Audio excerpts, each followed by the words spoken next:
And as immortal spirits, it is important that we now take another step and think about our spiritual evolution. What are the impacts of reincarnation within our families, relationships, and our ultimate goal of purifying ourselves? We will now present our next speaker for session 4, Eduardo Haddad, who will talk about the role of reincarnation in human evolution. Eduardo Haddad, MBA and MSFM, has been an active participant in the Spiritist movement. He has been a co-founder and a member of Spiritist centers in California, Florida, and more recently in Texas for the past 16 years. Mr. Haddad was formerly the treasurer of the Spiritist Federation of Florida and is currently the treasurer and member of the board of directors of the United States Spiritist Federation. As a worker in the Spiritist movement, Mr. Haddad has focused on helping to structure programs that disseminate Spiritism in English, and he has worked as a speaker and lecturer. Professionally, Mr. Haddad occupies an executive finance position in the technology industry and holds degrees in computer science, education, accounting, and financial management. He also holds a master's in business administration from the University of California at Berkeley. So please help me welcome Eduardo to the stage.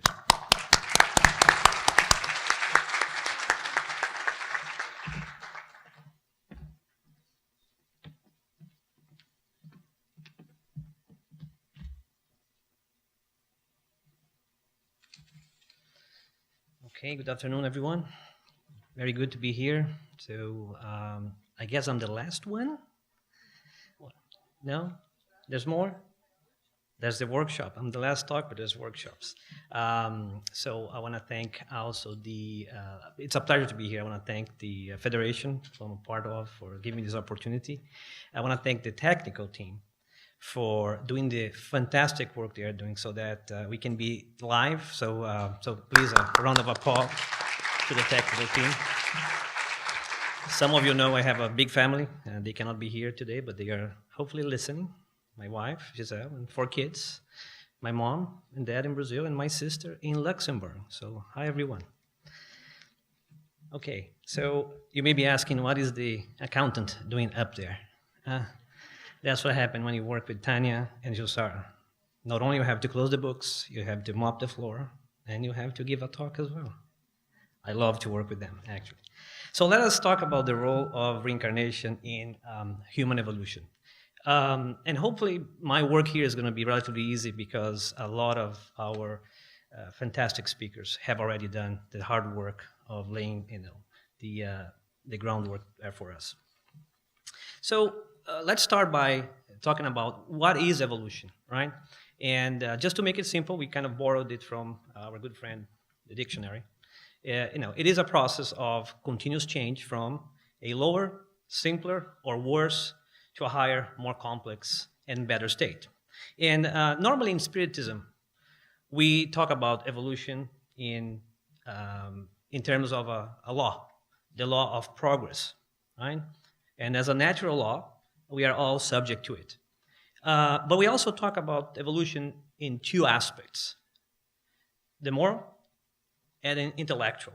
But I also want to talk about the evolution in terms of the material aspect. And the material aspect is easy because it has happened as long as we can remember. We don't have to think too hard about it. You just look at Earth and how much Earth has changed and evolved and continues to evolve. But between the moral and the intellectual aspects of evolution, do we have any doubts, any questions that the intellectual one happens first? Does anyone doubt that? I don't see anyone say no. It's very evident, and it was very evident for Kardec as well. So much so that he asked the spirits in Spirits book, question 780, does moral progress always follow intellectual progress? So he obviously knew the concept that intellectual progress happens first, but what happens with moral progress? And he's saying it's a consequence, but it does not always follow it immediately. So a couple implications for us here. First of all, it is natural that intellectual progress happens first. And it's important to know that because only through the evolution of our intellect is that we are going to learn good from bad and then become moral beings. But why is that? Why are we why do we evolve intellectually first? And the answer is in another question from the Spirit's book, which is question 23. What is the Spirit? And this is fascinating. It's a very simple answer. It is the intelligent principle of the universe. So pay attention to this. It's not the moral. It's not the material. It is the intellectual or intelligent principle of the universe. So everything derives from there. So even moral or morality or religion is a form of intelligence. It's nothing more than our growth in awareness. And Naur talked about this level of consciousness and awareness. Many of our speakers talked about that, and we're going to talk a little bit about that as well. As we become more aware, more conscious, we grow our intellectual understanding of things and start to understand the laws and start to tell good from bad, and that helps us become moral beings. So let me take another liberty here. I'm being very liberal today, you'll see, with my concepts. And another liberty is not to talk about how do we evolve and the role of reincarnation, which is the topic. But I want to expand the topic of reincarnation not only as the spirit returning to the flesh, but any exchange between the material and the spiritual world. And for that, we have to go back in time. We have to go back to the beginning of Earth. And so you can tell this is going to be a long talk. We're going to start 4.5 billion years ago when Earth was formed, according to the modern theories of evolution. Now, at that point, do we think there was any spiritual involvement? Yes? No? So, yeah, Emmanuel, in the book On the Way to the Light, tells us that at that point, Jesus Christ himself was the co-creator of our planet. So at that point, you have the spiritual realm already impacting matter and impacting evolution. Now you fast forward, and it took 3 billion years after Earth was created for the first life form to appear, and there was a single cell in the ocean. So think about everything that happened or didn't happen, after 3 billion years. Now, fast forward again, and after 1.5 billion years, we appear in the form of Homo sapiens, or I think it was said that a Homo inquisitor or curious, right? Homo. And we have been incarnating in this form for about 200,000 years. Again, there's some debate, I guess, around that time. But think about, all the time that has passed, literally and virtually 4.5 billion years until we were ready to become individual spirits and then start incarnating in our current form, and all the progress that we have or have not made. Now, how did that happen spiritually? So that's an important aspect that I want to cover with you here today. So let's look at the cycles of evolution. And we're going to talk about time, and again, as Naur said, the level of awareness that the intelligent principle has had throughout this 4.5 billion years. And the first phase, and we read in the works of Chico Xavier, right, through the spirits of Emmanuel, André Luiz, Humberto de Campos. We also read from Divaldo Franco in the works of Giovanni de Angelis, that this first phase was a big lab, a big laboratory of the invisible. It was about the aggregation of matter to produce life. And it was, for example, looking at the work that the spiritual mentors and engineers were doing in, for example, designing the cell so that the first form of life could appear. So in question 607 of the Spirit's book, Kardec asks the spirits, what happens, before we become humans or spirits? And the spirits answer that the human soul prepares itself in a series of existences that precede the period that we call humanity. It is in those beings that the intelligent principle is developed, gradually individualized, and prepared for life. So this is a concept that we are being guided, our evolution is being guided in the physical and the spiritual realm for that long, as we as individual intelligent principles get prepared. At that point, we are not yet individualized intelligent beings, but we are stationed, right, in different parts of the kingdoms to become what we are today.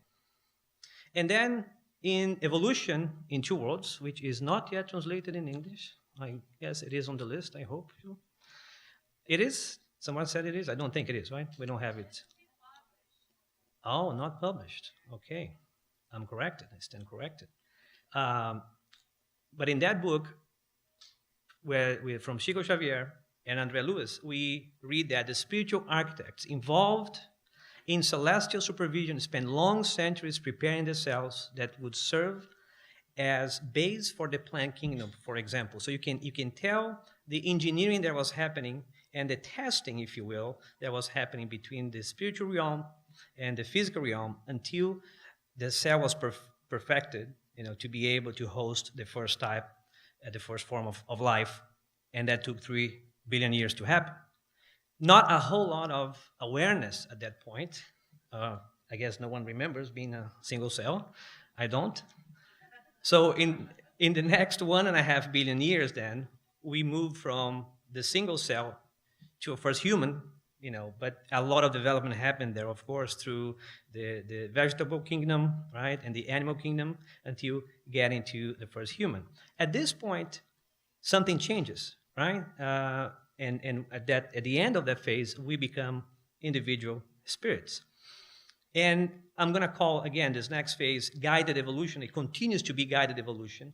It's still automatism, still instinctive, as it was said, right? We still don't have control over who we are, but we are developing and we are training in the different kingdoms.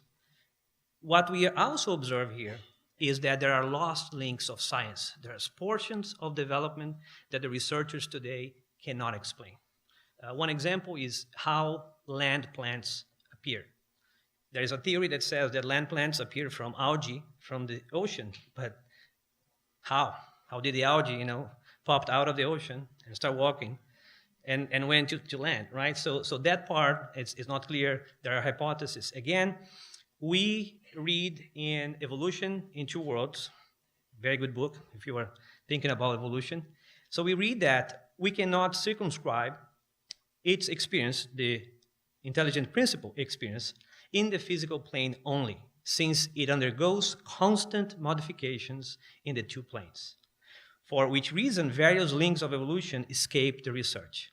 And these cycles represent stages of fragmentary consciousness. So again, is the early stage of forming our consciousness, then classified as a human protoform. So that's before we become individual spirits incarnated in human bodies.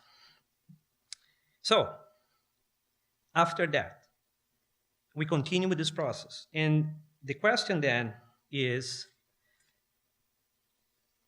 does the pace of evolution pick up after that?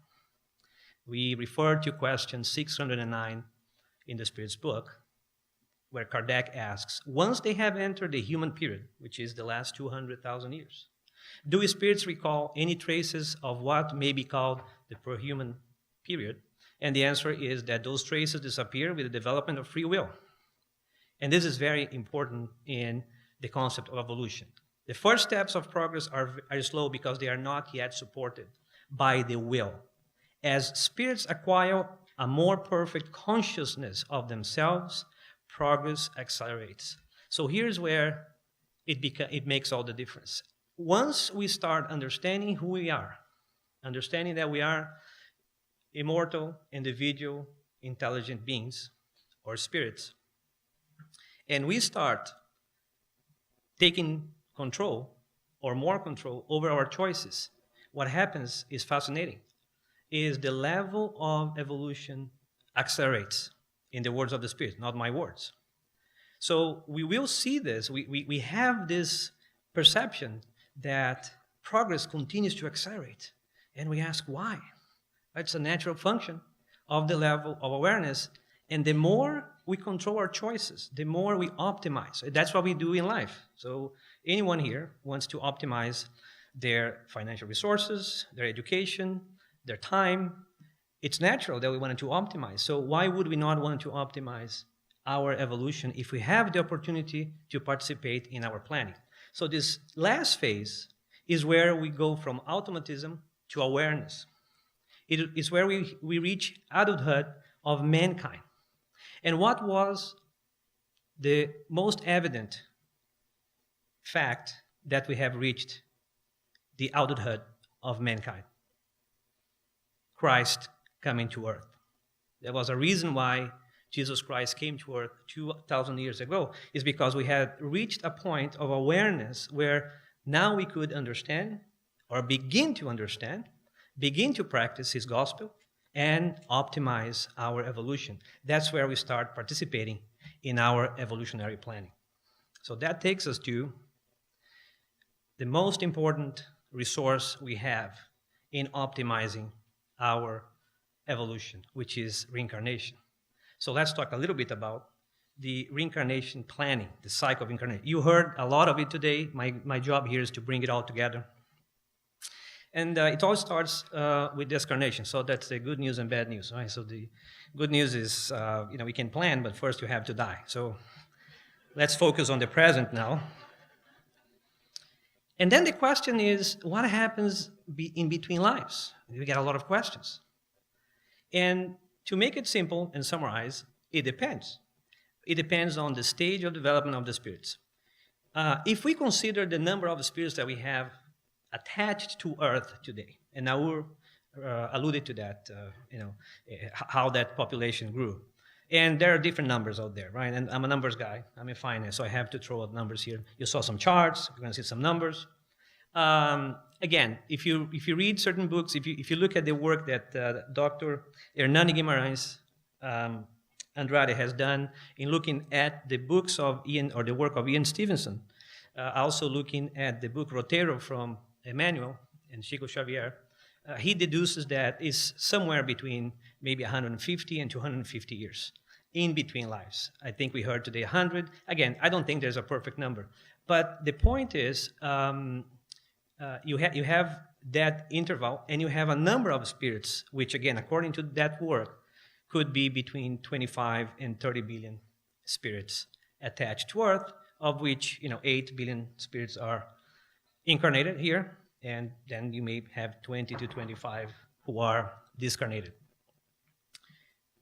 So that time in between lives of that population that discarnates, the vast majority still, according to the literature, Spiritist literature, is still unaware, not conscious of their state. There is a growing number that is becoming aware. We hope to be counted amongst those. And in that case, what happens is, for those spirits who are still unaware, normally what happens is they almost immediately reincarnate. And they reincarnate through what we call a compulsory process, which is guided by the spiritual benefactors, the spiritual mentors. It normally follows just basic genetic laws.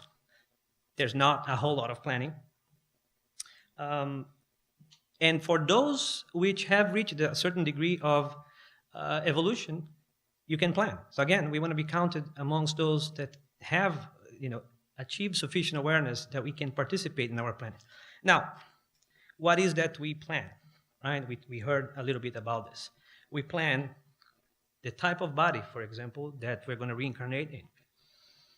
So think about that. If we can choose the type of body, and if that's true, and I chose this body, I ask why. After I discarnate, there's going to be a lot of explaining to be done.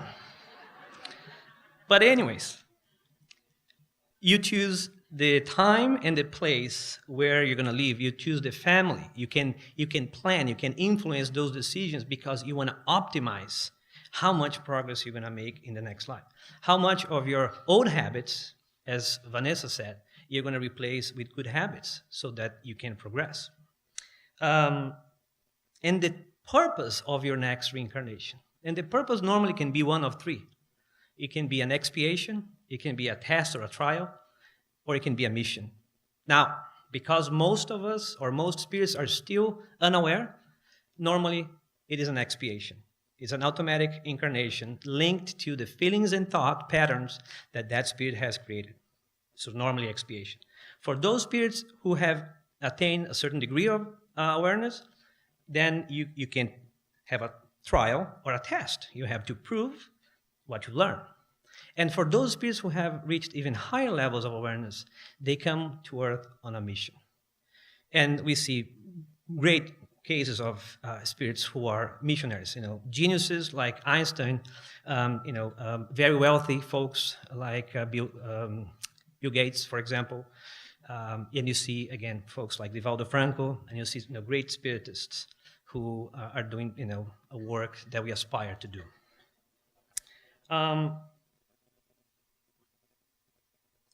The next step is the connection with the future family. And in this case, it was referred to here in the Missionaries of the Light. We have a great case of Sigismundo, where that step, which is again very important to form the basis for the progress in their life. Sigismundo had an issue with his father-to-be and his mother. In previous lives, the three were a love triangle.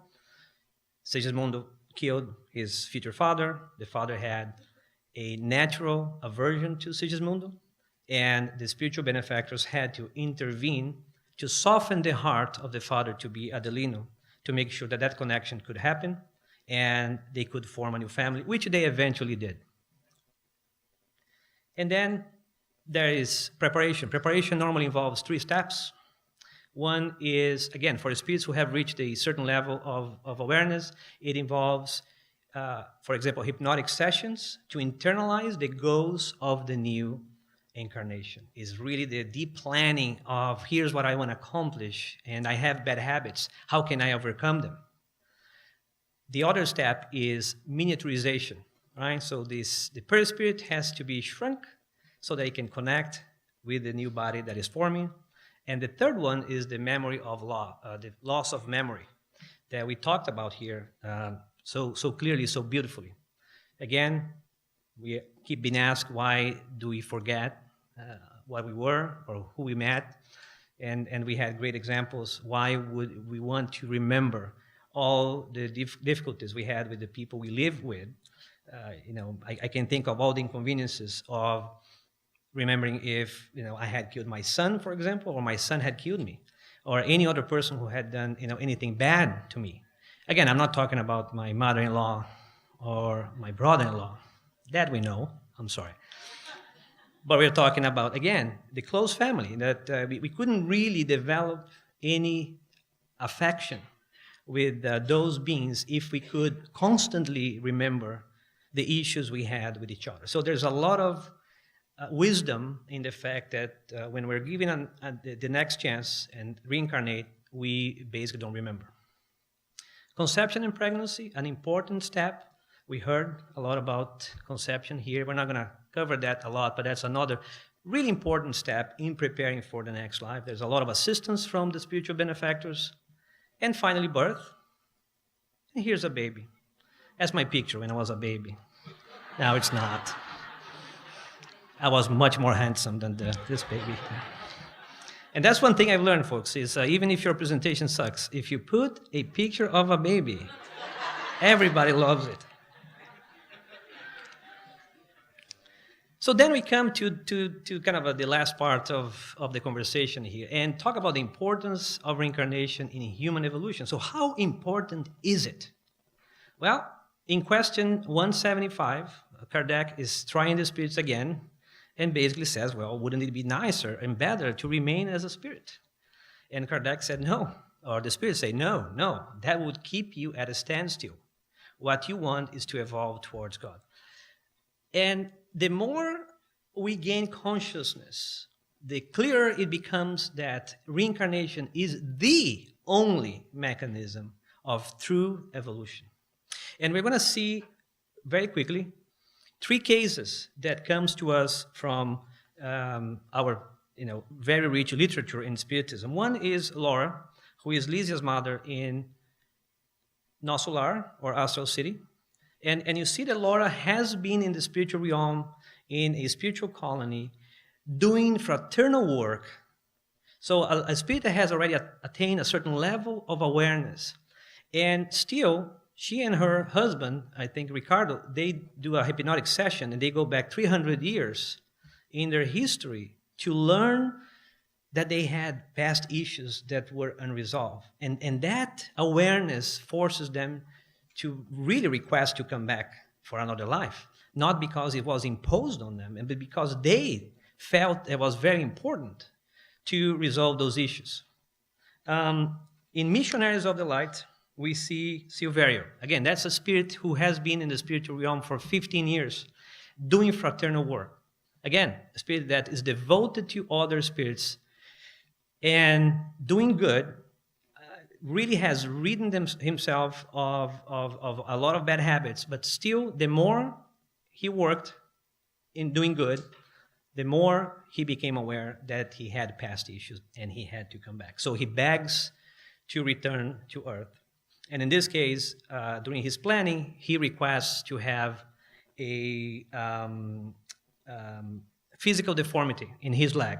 And that was a way for him to fight, the common enemies we have in life, like pride and vanity. And finally, we have Anacleta, also who is a Missionaries of the Light. And Anacleta is an interesting case. She has been in the spiritual realm for almost 40 years. Very devoted spirit, doing fraternal work. In her previous life, they were rich. She had 3 kids. And through negligence, she spoiled her 3 kids because, again, they had no discipline and they had a lot of material possession, and basically they wasted their lives. And now the 3 of them are in the lower zones of the spiritual realm, which we call umbral, and she's begging the spiritual benefactors to give her an opportunity to return. So after 40 years, of which 30 she's requesting permission to reincarnate, she finally has an opportunity to do that. Again, that illustrates a level of awareness that a spirit develops in understanding why they need to continue progressing. Nobody is imposing on these spirits any of this. It's all self-awareness. So we read in Missionaries of the Light, the mentor Alexander, saying that we need this struggle that corrects, renews, restores, and perfects. Reincarnation is the means, while divine education is the end. That is why that alongside with millions who evolve, and we do evolve, well, there are millions who have to come back and re-educate their habits in the realm of sentiment, because they already have some life values but are lacking in others no less important. So, before I close, what are we left with? First, we've been reincarnating we've been in existence for billions of years, right? So we've been evolving for billions of years. Much of that in an unaware state of consciousness. So we reach a state of consciousness in the last 200,000 years. And as we continue to progress and evolve, and our level of awareness grows, it becomes very evident that reincarnation is the only mechanism that we have at our disposal to evolve. And that is evidenced by the 3 cases I talked about, but is evidenced by so many more cases that we read in the spiritual literature. So here we are with the opportunity to reincarnate. Now reincarnated and talking about it, in this forum here. And, I could end this talk with the same way that the self-help lecturers, end and ask you to do, one thing before we leave. I'm not going to do that, right? I'm going to ask you to do 2 things. One is to take a moment to be grateful. If we are here, and I saw a lot of people raise their hand when they were asked if they believe in reincarnation, I'm assuming you believe in reincarnation. And even if you don't, for a moment, accept or hypothesize that it could be real. And if it is real, then we have to be grateful for the opportunity to be here talking about it, because it shows we have some degree of awareness. And we heard about this today. It doesn't really matter what we've done up to this moment. What truly matters is what we're going to choose to do from this moment onwards.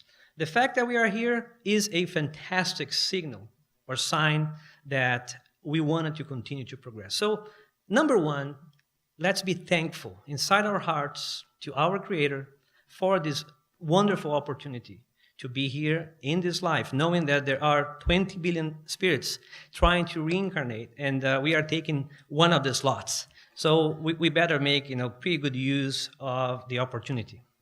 The second thing I'm going to ask you, again, is to look at the habits that we all have. And we don't have to fix everything in one go. So just think of one thing. Now I'll go back to the one thing. You see? Let's go back to one thing that you think is bothering you or is really based on what we discussed here, based on your tendencies. What do you think you need to work on? So for a second, let's think about that, and let's make a commitment here that this is something that we'll consider with great care, with great attention, something that we want to work on as we move forward. After this lovely meeting, with renewed courage, renewed energy, and renewed commitment. And with that, I thank you for your patience and your attention. Thank you.